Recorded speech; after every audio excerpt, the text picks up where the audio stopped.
welcome to Catch Outdoors. I'm your host, Captain Rob Modes. This podcast is about living and playing in the great outdoors, especially down in the most southern region of the continental United States, the Florida Keys. Catch Outdoors is hosted by Spotify, also brought to you by your favorite podcast network. So kick back and get a taste of my Florida. This week's episode of Catch Outdoors is number 125, titled Winter, Winter, Go Away. Hello. Good morning, afternoon, or evening, whatever it might be when you start to listen to this. I have to say about everyone in America at this point is tired of winter, especially those way up north along the California coast as well. Too much rain, nasty weather, snow, sleet. I just pulled up weather just a little bit ago, and up in the Midwest, it's cold again. They had a little reprieve there for a while with some 60-degree temperatures. Not now. True confession. Yes, true confession. I did not record this on Monday. This is Tuesday morning early. It's actually, what time is it? It's a little after 6. This is supposed to be out at 5. Man, I had a busy weekend. I'll just do what everybody else has done and blame it on the Super Bowl. That's probably the easiest way to go. I fully intended to do this yesterday, but it just didn't work out that way. So here we go. That silly groundhog didn't see his shadow. So spring should be early, right? Based on, yeah. I think we put awful lot too much in the groundhog. I really do, as a meteorologist. By the way, we have a conch down this way. C-O-N-C-H, a conch, like a shell. Yeah, a mollusk. They got the name the mollusk meteorologist down in the Keys here, yeah, which predicted more winter after seeing its shadow. But, of course, that doesn't really matter here. Or does it? I don't know. I mean, honestly, I have not experienced a winter like this in Florida I don't remember, except for growing up as a kid in Clearwater, which of course is much further north as the bird flies. And in Clearwater, the Tampa Bay area, we had winter. I mean, we had some cold, we had 30 degrees, things like that. We had a little snow up there when I was a kid. Down this way, or even counting Lee County where I was, as well as Broward County, I've never really seen a winter quite as crazy as this was. But by the way, the meteorologist, gosh, I don't know if I can say that again or not. The mollusk meteorologist. There you go. I got it out. I stole that from a guy named John Bardis. He's a singer-songwriter from down this way, and as a matter of fact, he is the former 4-time mayor of the city of Marathon. He put together a song that they sang when the mollusk saw his shadow. And anyway, which was really hilarious. So check it out. I mean, you could do a search on John Bardis, the singer in Keys, or perhaps look up the mollusk meteorologist. I don't know. It was pretty weird. I watched this whole song and started laughing. I believe Janelle found it because it's what she does working with the Keys. And so anyway, I didn't even know we had a conch that would predict winter or no winter. So it's gotten better this week. The average winter temps seem to be back with an average of 75 degrees. We even hit 80 yesterday and the day before. Remember, yesterday, it was the humidity came back yesterday, which is really wild. And the rain has slowed or almost stopped. We have a front going through this morning, which is just one of those trails of rain that run across us for about 30, 45 minutes. And then it will get breezy on the other side. So, yes, there is another front today. And then the low tomorrow, which is Wednesday, would be 56, 57, and then right back up in the 70s again. I'm looking for this nonsense to stop because water temperatures in the back have gotten quite cool in the back country. So, I mean, like mid-60s cool, which is really rare for here. If this pans out, though, over the next week or so, I will finally be able to wash the sweatshirts, sweaters, and hoodies and put them away until next season. Like, away. Down in that bottom drawer again where, yes, I only have one drawer of winter clothes. I don't mean to depress you folks up north that have like, a closet full, but no, I don't. I have some sweatshirts, a sweater, long sleeve shirts, and then I have a great big rain suit that I wear on the coldest days in the boat. And I use that quite a bit in Fort Myers, honestly, but this was the first time it had to come out down here in the Keys. The weather, temperatures, let's see, I did jot all this down. Today's high will be 78, Wednesday 74, Thursday 76, and Friday 76. So a slight cool off from 80, but mostly sunny every day with partly cloudy mornings. So we really need this warm up. I'm not kidding you. As I mentioned, the mid temperatures in the back, I went fishing. I'll get to that in just a second. I got a reading of 65.3 degrees on my depth finder, temperature reader, whatever you want to call it. Yeah, it was very surprising, and that made fishing tough, as obviously it will when you're here. Our fish they're real fond of 70 minimum, and you get down in the middle 60s, that gets really, really tough. So let's see, tides are coming back or going. Let's see, they're going to be okay this week. I was just looking at it on a piece of paper here. Ooh, we're coming off that new moon. We had some really good moving water in the back last week. So it might be slow this coming weekend. The moon will be about half starting on Friday. So the hunt will be on for those smaller creek openings and, stuff like that. The squeezes between islands, things like that, to help get a little bit of water moving and get a little tidal movement. So this will not be an easy, if things clear up and get okay this weekend, it will not be an easy weekend for fishing, nor will the rest of this week. We have a pretty substantial batch of wind coming out of the northwest after this frontal passage.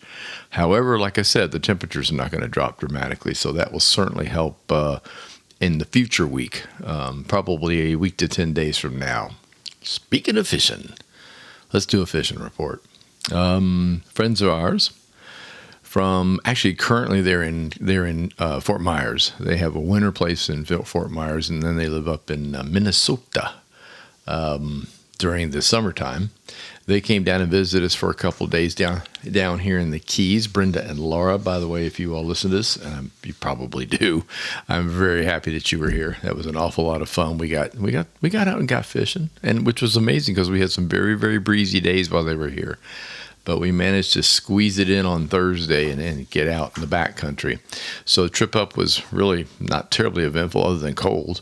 And then we got in there, it was good. Sun came out and toasty warmed us up. And then on the way back, the wind came back up. So we had a rather bumpy ride back to the house. But the fishing was slow. It was fun, but it was really, really slow. The girls had not been up in the Everglades National Park before, so that was quite a sight for them to really get away from it all as far back as you can go by boat. And I've been up in those waters hundreds of times, and I know how pretty it is. And that was part of the trip. And they both said, although the fishing was very slow, thanks to cold water and a lack of little baits swimming around, it was one of those, it's a spectacle. It is something to really see.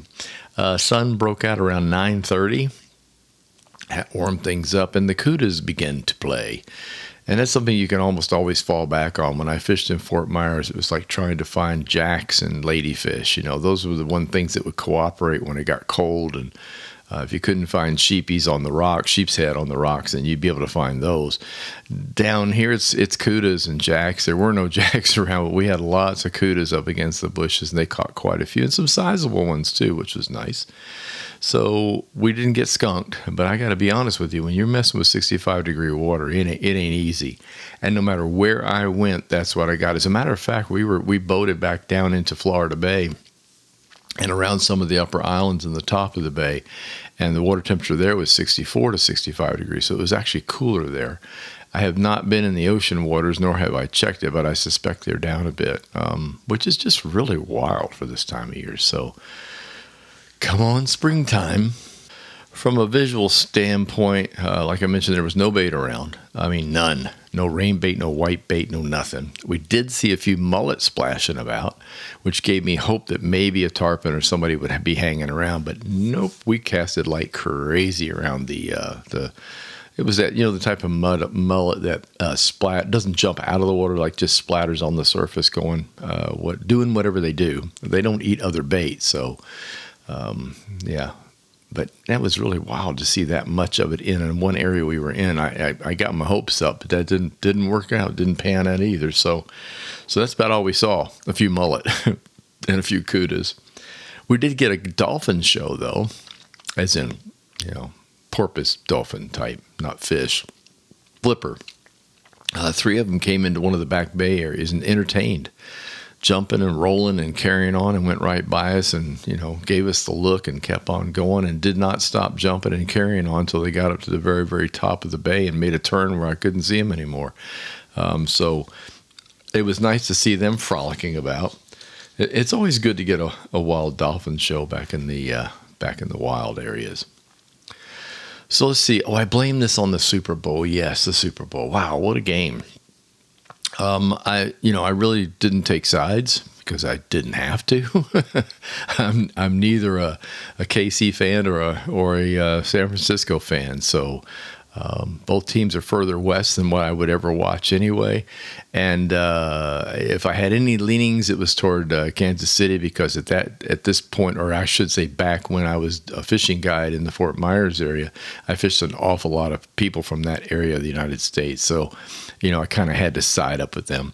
But it was fun to watch. I mean, that was a crazy, crazy defensive game early on. A lot of mistakes made, and then I think were created mostly by really good defenses on both sides.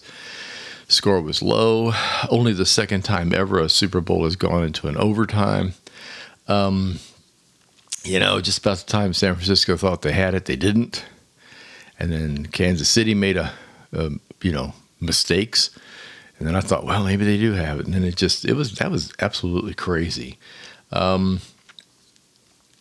Mahomes, yeah, he's pretty good. I don't know what else to say. He's pretty good. That's 3 Super Bowls now, and he's 28 years old. So he's looking like he's going to be King Kong when it gets, he's got the experience. He's got the moves too. And he managed to adjust, even though it seemed that Kansas City had him, San Francisco had him smothered. And so it was, from a logistics standpoint and talent, it was fun to watch him. He's really something when he gets in a bind, I have to admit. Janelle and I did something unique related to the Super Bowl. We got invited over to Billy and Cindy Davison's house. That's the guy that plays music around town area and is producing my music. And they invited us to the garden for a mini garden party. They have a big screen outside in the backyard, and we watched the game out there. And that was you talk about a unique Florida experience, something you would just do here that you almost would not do anywhere else. Because during the Super Bowl, it's wintertime, and a lot of times people are watching Super Bowls uncovered in stadiums in the snow. And I couldn't help but think how fun it was to sit there in 74, 75-degree temperature with a light breeze and T-shirts and shorts watching a football game, the Super Bowl, on a screen outside. So, Billy, if you listen to this, thank you very much for the invite. We had a lot of fun. We did the wings thing. We did chili and hot dogs. We did lots and lots of little snacks and watched a really, really good game. And then we could blame it on the next day because all of us were bleary-eyed yesterday. So that's the way it was. Let me tell you, that's the way it was. And then last night, which is Monday, I was back over there for one of the performances that he does for artists. He schedules them up every single Tuesday night. This was on a Monday because the person that was there couldn't be there on a Tuesday night. He had a guy named Devin Spalding, and I'm familiar with Devin's name, and I know he plays all around here in the Keys, but I'd never seen him in person. The guy is really, really good. He's the front man for a band as well. But Devin is really excellent.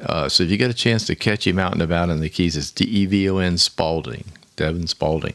Get a chance to catch him. He plays mostly covers, and the covers are mostly country western, and modern country. And he also did some songs from old rock and roll from the 80s and 90s. But as a single artist standing up there with just a guitar, he was really, really good.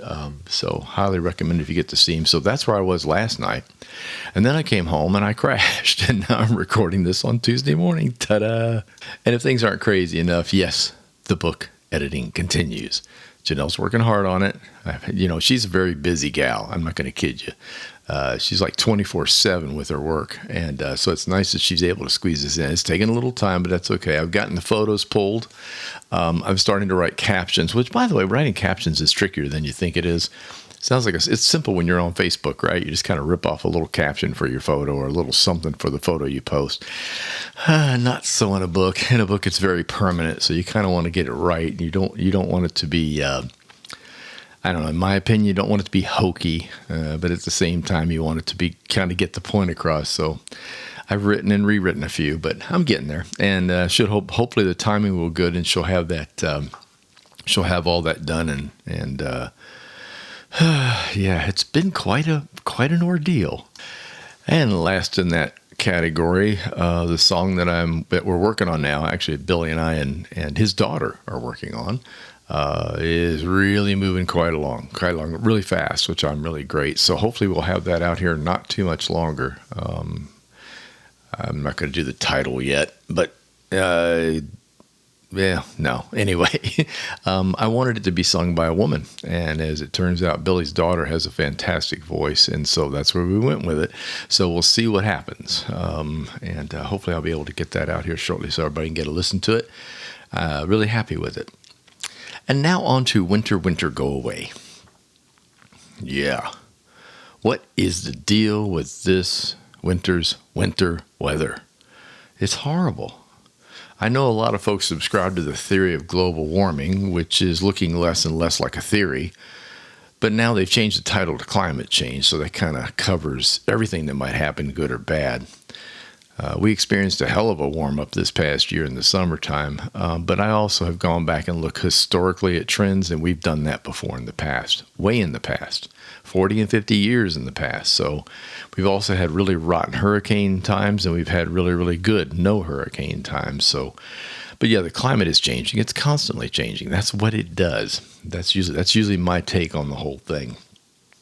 But anyway, it's been really weird experiencing this, especially here in the Keys, where I am used to winters being rain-free and sunny. As a matter of fact, I'll go so far as to say the sunsets in the Florida Keys in the wintertime are boring. The sun goes down without many clouds around, so you don't get that beautiful burst of orangey red and pinks and all those colors, purples.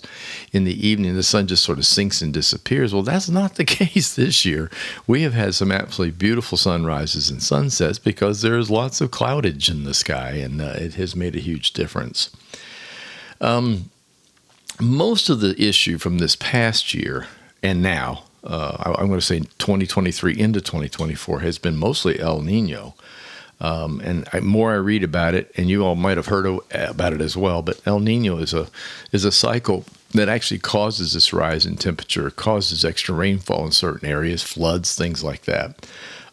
Because of the path, it also helps steer hurricanes away, which we experienced this past hurricane season. We had one landing hurricane in Florida. That's it, one.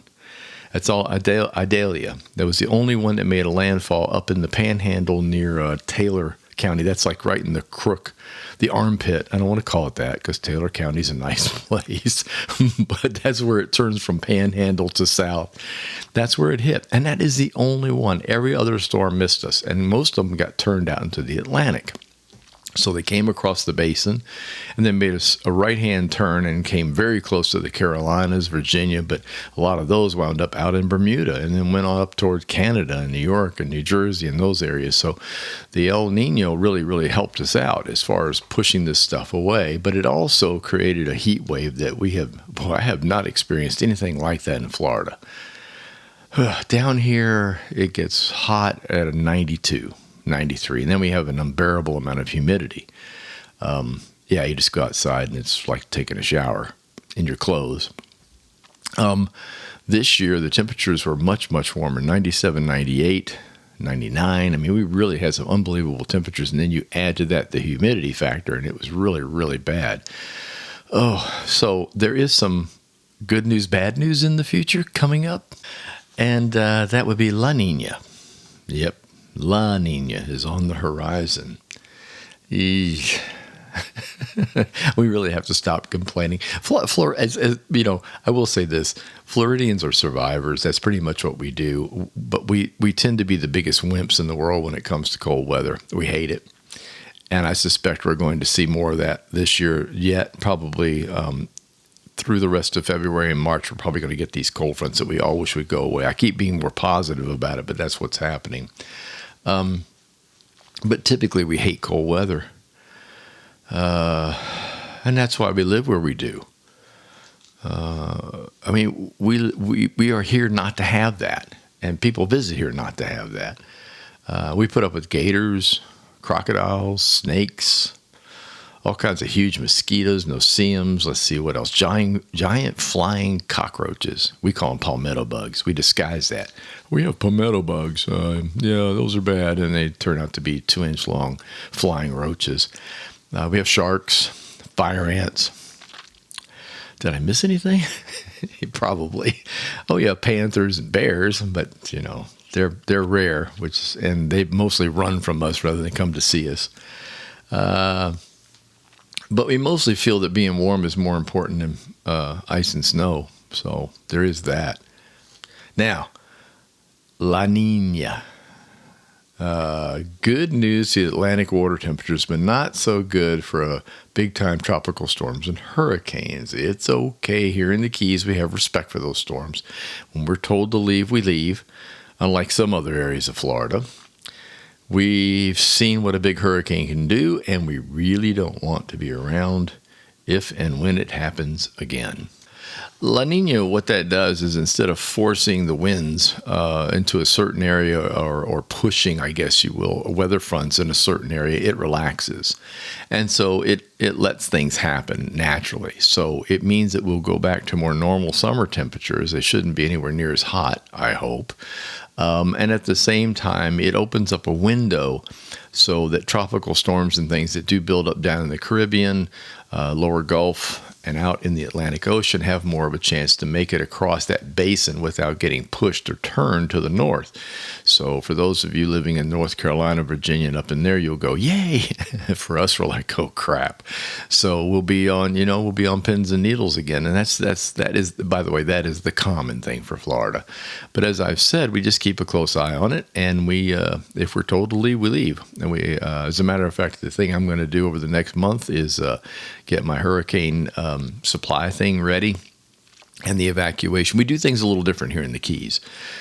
When every other place I've lived in Florida, you have a hurricane supply that you put together, your batteries and your propane and stuff like that. You know, get everything ready so that you're ready for the storm after it passes, because you know you're not going to have electricity for at one point I think it was 11 days, or might have been longer than that. We didn't have electricity after one in Fort Myers.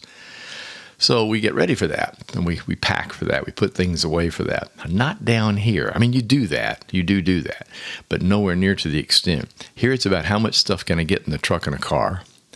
Do I have cat carriers for my 2 cats? And then putting aside the things that we'll need for them when the call comes to evacuate. Important papers out of the safe, just all the stuff that you do not want to lose in a disaster, which could just completely wipe out your house. And so it's a whole different way of thinking. I think some other areas are thinking that way now that weren't in the past. I know the west coast of Florida now is in total shell shock after Ian. I've been there. I've seen it. I've seen it in my family. You realize now that water can get you if it really wants to. And so it's a whole different way of thinking. So it's not so much about running to the store and grabbing soup in cans and things like that, and bottled water. It's more about getting the hell out of Dodge. So we heed the warning, and our preparations are different. So I'll be doing that. I'll be setting up some kind of prep thing the rest of this month and putting stuff aside in the garage and saying, okay, this is what gets loaded up and this is what we need. And then we make a list. We make a get out of Dodge list. The really wild thing for you all visiting the Keys, I hate to break it to you, but if a hurricane even so much as stares at us, and we start to get the watches, you will be asked to leave. So the first people out of the Keys to evacuate the Keys are visitors, non-residents. So if you're here on vacation, part-time living here, you'll be asked to go. You'll be asked to evacuate first. We only have one road in and one road out. Well, technically, there's two roads when you get to Key Largo, but there's one road from Key West all the way to Key Largo. So you got to leave. That's just the way it is. And then they'll run us out of here. So that's what we prep for. Yeah, we don't do any hand wringing. We just get out of Dodge. That's all there is to it. That's all I got for you this morning. So next up, we're going to do useless information, and enjoy. And now, from the original book of useless information. You are a reject! You are useless! You can get a job down here cleaning toilets! Here's your host, Captain Rob Modies. Well, he swears up and down he's useless, but he might be all right eventually, but completely useless. With useless information. All right, here comes some very useless information, I think. I'm not sure. Number one, as of 2023, Tom Brady holds the record for the most Super Bowls with 7 Lombardi trophies. Wins, baby. 7 wins. Yeah. Number 2, during the NFL's 1972 season, the Miami Dolphins went undefeated, winning the Super Bowl and achieving the NFL's only perfect season. I had to throw that in there.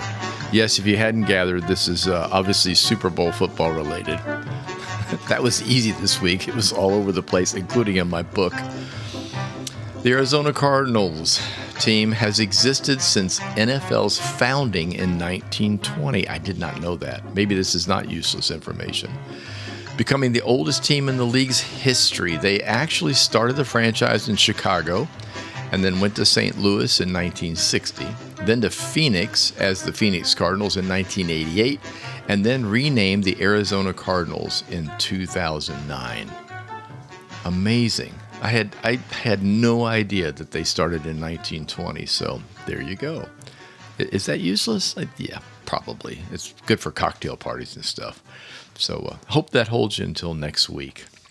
So get outside if you can. It's good for the soul. Spring is right around the corner. I keep saying that. Only about 5 more weeks until spring. Wow, it's okay. It's getting short. It's getting short. You need to warm up. Come on down here in the Keys. Today's high, like I said, it's going to be 76. So should be a nice day down this way. So remember, I think we might even get higher than that before this little tiny front gets here. So I'm keeping my fingers crossed. Thank you for tuning in. If you enjoyed listening, please tell a friend, leave a review, and don't forget to subscribe to the channel. The Facebook page is Catch Ya Outdoors. The website is catchaoutdoors.com, where you can find all the previous podcasts and a schedule of what's to come. Until next time, get outdoors and enjoy.